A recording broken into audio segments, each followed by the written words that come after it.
L'affaire des sorcières de Salem est l'un des événements les plus célèbres et les plus tragiques de l'histoire des États-Unis. Il s'agit d'une série de procès pour sorcellerie qui se sont déroulés entre l'hiver 1692 et l'automne 1693, à Salem, une petite ville du Massachusetts située pas loin de Boston. Ces procès ont abouti à la condamnation de 141 personnes et à l'exécution de 19 personnes pour sorcellerie, dont 13 femmes et 6 hommes. Entre 150 et 300 personnes ont été emprisonnées et torturées avant d'être libérées ou acquittées. Plusieurs d'entre elles décéderont en prison. Au total, l'affaire de sorcellerie de Salem aura fait environ 40 morts. L'affaire a débuté lorsque plusieurs jeunes filles de la ville ont commencé à avoir des convulsions et à se comporter de manière étrange. Les médecins locaux n'ont pas réussi à expliquer ce qui leur arrivait et certains habitants de la ville ont commencé à croire que les filles étaient possédées par des démons. Ces croyances ont rapidement conduit à des accusations de sorcellerie contre d'autres habitants de la ville, principalement des femmes. La plupart des accusés étaient des personnes marginales, des veuves, des femmes célibataires ou des personnes impopulaires dans la communauté. Les procès ont été menés par un tribunal spécial, le tribunal des sorcières, qui a été créé pour juger les cas de sorcellerie. Les procès sont expéditifs et inéquitables et sont caractérisés par des méthodes d'interrogatoire brutales, notamment la privation de sommeil et la torture. La présomption d'innocence n'est pas respectée.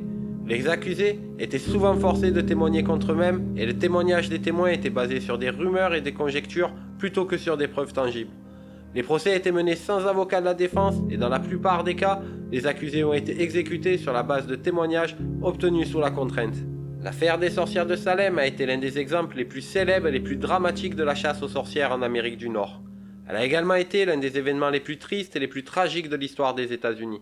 Dans cette vidéo, nous allons plonger dans cette histoire, examiner les facteurs qui ont contribué à son déroulement, ainsi que les événements clés de l'affaire. Nous allons chercher à comprendre comment et pourquoi une communauté paisible et religieuse a sombré dans la peur et l'hystérie collective, comment les autorités ont géré les accusations de sorcellerie, et comment les conséquences de l'affaire ont influencé l'histoire américaine et la perception de la sorcellerie dans le monde entier. Alors installez-vous confortablement et découvrez l'un des chapitres les plus fascinants et les plus troublants de l'histoire américaine. Vers la fin du XVIIe siècle, l'Amérique coloniale était en pleine mutation et la ville de Salem était au cœur de nombreux changements. Cette ville était divisée en deux communautés distinctes. D'un côté, une ville prospère, légèrement moins riche que Boston, qui vit de la pêche et du commerce maritime, et de l'autre, un petit village agricole. Ces deux groupes se disputaient régulièrement sur des questions de ressources, de politique et de religion. Pour ajouter à cette situation déjà tendue, les villageois étaient eux-mêmes divisés en deux factions. D'un côté, certains voulaient déclarer leur indépendance vis-à-vis de la ville, tandis que d'autres étaient farouchement opposés à cette idée. Cette division au sein du village allait bientôt prendre une tournure dramatique. En 1689, les villageois de Salem ont finalement obtenu le droit de fonder leur propre église, et ils ont choisi le révérend Samuel Parris, un ancien commerçant, pour devenir leur pasteur. Mais rapidement, des frictions ont commencé à apparaître entre le pasteur et les villageois. Les méthodes austères du révérend et les demandes matérielles, notamment son désir de récupérer le titre de propriété du presbytère qu'il occupait, ont provoqué des tensions. De nombreux villageois ont exprimé leur mécontentement et ont décidé de ne plus contribuer au salaire de Parris à partir du mois d'octobre 1691. C'est dans ce contexte de trouble que la fille de Parris, Betty, âgée de 9 ans, et sa nièce, Abigail Williams, âgée de 11 ans, ont commencé à être captivées et fascinées par les histoires racontées par Tituba, leur esclave originaire de la Barbade. Celle-ci, pour amuser les fillettes, leur racontait chaque soir des récits vaudous et leur prédit l'avenir. Or à cette époque, les pratiques de divination et le vaudou sont interdits. Comme dans toutes les colonies puritaines, les habitants de Salem sont en lutte permanente contre les forces du mal. Au mois de février 1692, Betty Parris commence à présenter des symptômes étranges qui défient toute explication rationnelle. Très rapidement, d'autres jeunes filles, dont Abigail Williams et Anne Putman, une amie de Betty, sont également affectées par ces crises. Aucun médecin ne parvient à identifier l'origine du mal et les parents s'inquiètent de plus en plus. Dans les jours qui suivent, Betty Hubbard, Mercy Lewis, Susanna Sheldon, Mercy Short et Mary Warren sont elles aussi atteintes de manière identique. La communauté de Salem est horrifiée par ces manifestations soudaines et inexplicables. Des docteurs et des pasteurs tentent d'observer et d'expliquer ces phénomènes. Les filles parlent une langue inconnue, se cachent, traînent des pieds en marchant, puis se mettent à convulser et à se recroqueviller, et à hurler des inepties. Selon certains, parfois même elles deviendraient aussi invisibles. Cette situation suscite un profond sentiment d'effroi et de confusion dans la communauté, car personne ne parvient à comprendre ce qui se passe réellement. Les notables de Salem de l'époque, très choqués, manquant d'instruction et de savoir en biologie, en médecine ou en psychologie, étaient peu préparés à comprendre les phénomènes qui affectaient les jeunes filles. Ils en sont venus à la conclusion que les filles étaient possédées et ont donc commencé à les brutaliser pour qu'elles désignent les responsables de leur malheur. Elles ont alors sous la contrainte accusé Tituba, l'esclave de la famille Paris, d'être une sorcière, ainsi que Sarah God, une mendiante qui était la fille déshéritée d'une aubergiste française qui s'était donné la mort quand Sarah était adolescente. Une femme louche qui murmure quand on lui donne de la nourriture. Et Sarah Osbourne, une femme âgée, alitée, atteinte de sénilité, qui a mérité la réprobation générale en captant l'héritage des enfants de son premier mari pour le remettre à son nouvel époux. Le 1er mars 1892, les 3 femmes sont officiellement accusées de sorcellerie et subissent un interrogatoire public devant tout leur village avant d'être emprisonnées. Sous la pression de ses bourreaux, Tituba a commencé à avouer et à dénoncer d'autres personnes de la communauté. Elle aurait aussi affirmé, sous le regard terrifié des villageois, que le diable est venu à elle et lui a ordonné de le servir. Tituba aurait alors raconté un étrange récit parlant de chiens noirs, de chats rouges, d'oiseaux jaunes et d'un mystérieux homme aux cheveux blancs qui l'aurait obligé de signer le livre du diable.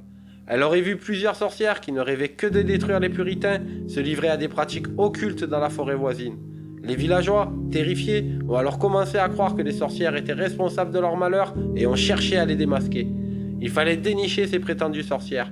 La fièvre de la dénonciation s'empara de la communauté et contamina toute la région, et les mois qui suivirent allaient être remplis de haine et de terreur. Face à l'accumulation des témoignages et des rumeurs qui se répandent comme une traînée de poudre, les habitants de Salem se mettent à dénoncer de plus en plus de sorcières aux enquêteurs, qui mènent des enquêtes de porte à porte. Les accusations sont souvent basées sur des preuves peu fiables et souvent motivées par la rivalité personnelle ou par des disputes de voisinage. Ainsi, d'autres accusations suivent. Dorsa Good, la fille de Sarah Good, âgée de 4 ans, Rebecca Nertz, une grand-mère malade et pieuse, Abigail Hoops, Délivrance Hoops, Martha Corey, ainsi qu'Elizabeth et John Proctor. Les prisons se remplissent progressivement et un nouveau problème surgit. Sans forme légitime de représentant de la couronne, les accusés ne peuvent être jugés. Ainsi, aucun procès n'a lieu avant fin mai 1692, jusqu'à ce que le gouverneur royal du Massachusetts, William Phips, arrive et institue un tribunal spécial. Sarah Osbourne est déjà morte en prison sans avoir été jugée. Sarah Good a accusé d'une petite fille, plusieurs autres accusés sont malades et entre 150 et 300 personnes attendent leur procès dans les geôles.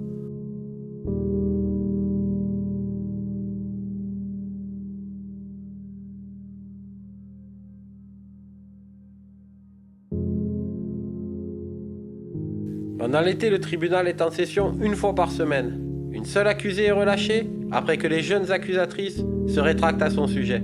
Tous les procès se terminent par la condamnation à mort de l'accusé pour sorcellerie. Aucun acquittement n'est prononcé. Seuls ceux qui plaident coupables et dénoncent d'autres suspects évitent l'exécution capitale. Elizabeth Proctor et au moins une autre femme bénéficient d'un sursis à l'exécution parce qu'elles sont enceintes. Elles ne seront pendues qu'après la naissance de leur enfant. Une série de 4 exécutions a lieu au lieu d'Igallo Hill au cours de l'été, avec la pendaison de 19 personnes, au nombre desquelles un responsable religieux respecté, un ancien policier qui a refusé d'arrêter davantage de prétendues sorcières et 3 personnes disposant d'une certaine fortune. 6 des 19 victimes sont des hommes, la plupart des autres sont des vieilles femmes misérables. Une seule des mises à mort ne s'accomplit pas par pendaison. Gilles Corret, infirmier âgé de 80 ans, refuse de se défendre en justice. La loi prévoit dans ce cas l'application d'une forme de torture dénommée la peine forte et dure. Cette mise à mort consiste à empiler une à une de larges pierres sur la poitrine du prévenu jusqu'à l'écrasement. Après 3 jours d'atroces douleurs, Corret meurt. Face à cette terreur hystérique, certains s'enfuient en abandonnant tout derrière eux. Les bêtes ne sont plus soignées, les récoltes sont laissées à l'abandon, des accusés prennent la fuite vers New York ou au-delà pour échapper à l'arrestation. Les scieries sont vides, les propriétaires ont disparu, leurs employés badautent devant les prisons, participant aux réunions communautaires ou eux-mêmes arrêtés, et le commerce ralentit fortement. Le 3 octobre 1692, le révérend Increase Mather, qui est un des personnages les plus influents et respectés du Nouveau Monde, et président de l'université d'Harvard et le père du célèbre prêtre Cotton Mather, dénonce l'emploi de preuves trop légères et le crédit accordé à des déclarations indémontrables et d'ordre surnaturel. Il déclare qu'il vaudrait mieux que 10 sorcières accusées s'échappent plutôt qu'un seul innocent soit condamné. Il se rend alors à Salem pour sommer le gouverneur William Phips de mettre un terme à cette dangereuse situation. Mais celui-ci s'exécutera seulement lorsque les jeunes filles possédées désigneront sa propre femme comme sorcière. Les procès en sorcellerie s'achèvent finalement fin octobre 1692. Le gouverneur royal suspend le tribunal spécial et le remplace par une cour supérieure où les preuves spectrales ne sont plus entendues. On y condamnera 3 personnes sur les 56 accusés restants. William Field les graciera ainsi que 5 autres personnes attendant d'être exécutées. En mai 1693, il gracie tous ceux qui se trouvent encore en prison pour des accusations de sorcellerie. Avec le temps, beaucoup ont remis en question le rôle des magistrats de Salem pour la mort et la persécution d'innocents. Le fait qu'énormément de personnes accusées de sorcellerie ont eu leur réputation éternellement ternie alors que les accusateurs ont pu retourner à une vie normale fut perçu comme une réelle injustice. En 1695, le tribunal demanda, pour redorer son image, au juge des procès de Salem de faire des excuses publiques en demandant pardon aux victimes et à leurs familles. Les gouverneurs ont ensuite fait en sorte que ces excuses soient retransmises dans les journaux. Entre 1700 et 1703, des requêtes furent déposées pour faire annuler les condamnations et pour innocenter les accusés, et un dédommagement fut autorisé pour les familles des personnes injustement exécutées. En 1953, Arthur Miller fit de cette affaire célèbre le sujet de sa pièce de théâtre The Crucible, en y dénonçant la chasse au communisme lors du macartisme. Il fit des sorcières de Salem l'archétype de toutes les répressions aveugles de l'histoire. En janvier 2016, une équipe de chercheurs s'appuyant sur des documents d'époque, des recherches effectuées au début du XXe siècle par l'historien Sidney Perley et l'utilisation d'un radar à pénétration de sol ont formellement identifié l'endroit exact des pendaisons. Il s'agit d'un petit terrain appartenant à la ville, situé entre 2 ruelles résidentielles et connu sous le nom de Proctor Ledge. Aucune trace de potence n'ayant été retrouvée, les chercheurs supposent que c'est un grand arbre qui a servi de support aux exécutions. Au final, l'affaire des sorcières de Salem a eu des répercussions profondes et durables sur la société américaine, et elle a indirectement conduit aux principes fondateurs des États-Unis. L'événement a mis en évidence les dangers de la superstition et de la peur collective, ainsi que les conséquences désastreuses de la discrimination et de l'intolérance. Cet événement tragique a contribué à réduire l'influence de la foi puritaine sur le gouvernement de la Nouvelle-Angleterre, qui finalement a adopté des principes de tolérance religieuse et de liberté individuelle. En fin de compte, l'affaire des sorcières de Salem est un rappel brutal de la fragilité de la justice et de la nécessité de protéger les droits fondamentaux de chaque individu, indépendamment de leur statut social, de leur sexe ou de leur croyance. Voilà, nous arrivons à la fin de la vidéo. Je vous remercie de l'avoir visionnée. J'espère qu'elle vous a plu. Si c'est le cas, n'hésitez pas à la liker et la partager avec vos amis. Merci de vous abonner à la chaîne si ce n'est pas déjà fait. Vous serez ainsi informé des prochaines publications. Et puis ça permet à la chaîne aussi de remonter dans les résultats et de se faire un petit peu plus connaître. Un grand merci à tous les abonnés, anciens comme nouveaux. On est de plus en plus nombreux sur la chaîne et ça fait bien plaisir. Si vous avez des idées pour des vidéos ou autres sur la chaîne, n'hésitez pas à me le dire. Je vous dis à très bientôt